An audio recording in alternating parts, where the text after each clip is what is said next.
Are you ready for this? Some incredible lessons from Parshas Shemos that applies all year round, every day of your life, and is really going to encourage you. In this week's Parsha, Rashi brings Chazal that says that the Jewish people are compared to the stars. Why is that? What do we learn from that? And who really cares? First answer, Hashem wants to tell us, the Jewish people, that we are as precious to Him as the stars in the sky, His heavenly host. Every single individual Yid is precious to Hashem, just like a shining, beautiful star. The second idea is the following. There's a Rashi in Esther, in Megillah Esther, that says the Jewish people are compared to two things. We're compared to the stars and we're compared to the dust of the earth. What's the reason for that? So the answer is very simple. When we rise as high as the stars, above everything else in the world. But when we fall as low as the dirt, lower than everything else. The lesson is very simple. There's no such thing as being mediocre. You're destined to be great. You're destined to be a person who grows spiritually, who grows and helps the world and becomes a better and better person. And if you ignore your destiny, instead of being as high as you are as the stars, you're going to be as low as the dirt, and nobody wants that. Next idea is the stars are only seen during the night, but during the day, they seem to disappear. There are things that we do that are really, really valuable, but they're only appreciated by other people in certain contexts.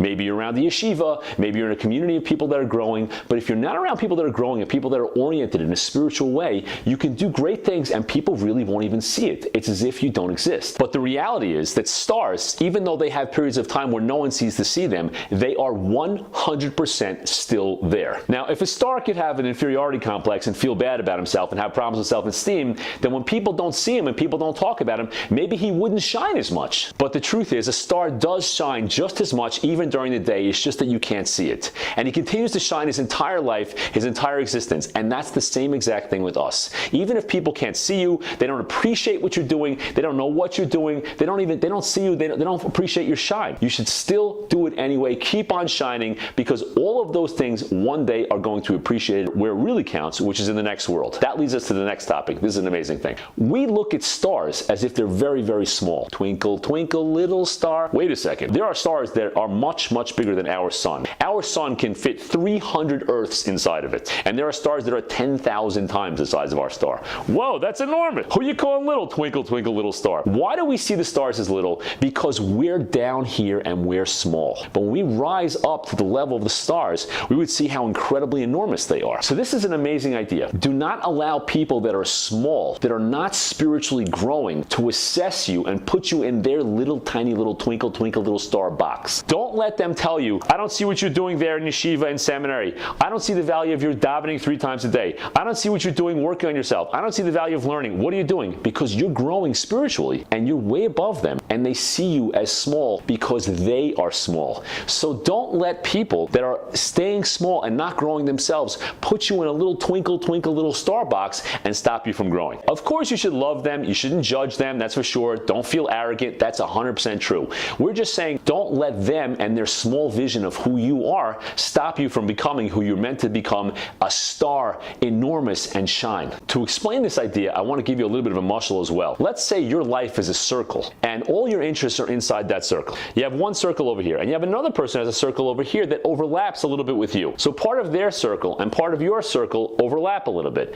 That's the part you have in common, and that's the part that makes you feel close to each other as friends. But here's the thing. When you're all on the same spiritual level, you have different interests, and some of those interests overlap. When someone grows spiritually, their circle is no longer down here with everybody else. Their circle starts to rise above on a different spiritual plane. When your spiritual plane rises, when you become a better person and you work on yourself, and the person that you're around doesn't work on themselves, they just see you as getting smaller and smaller and smaller, because they're not looking beyond their own level of vision. They don't look up and realize, oh, you're growing. They don't realize the reason why you're seeing smaller is because you're soaring so high that you're becoming small. They're not soaring, they're not flying, so they see you and they see your growth as making you small. They don't recognize that it's growth. The higher you soar, the smaller you appear to those who cannot fly.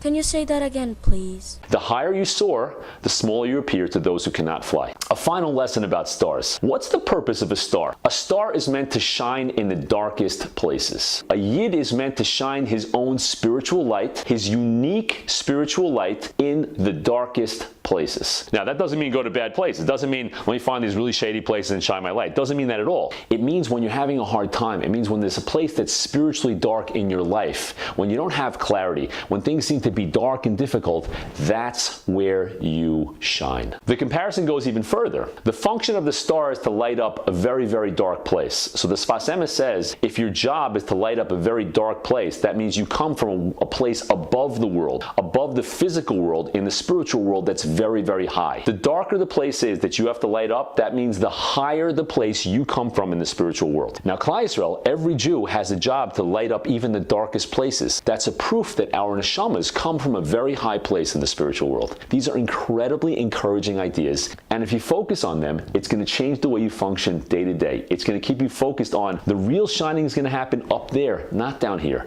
People are not going to appreciate me because they're spiritually small, because they're not growing the same way. And even though they don't appreciate me during the day where the stars are not seen, I have to know that I'm still shining. And I have to know that my job is to light up the darkness even when things are difficult. I have to be a source of light for myself and for the rest of the Jewish people, and to bring tremendous light into the world. And let's live our lives to the fullest.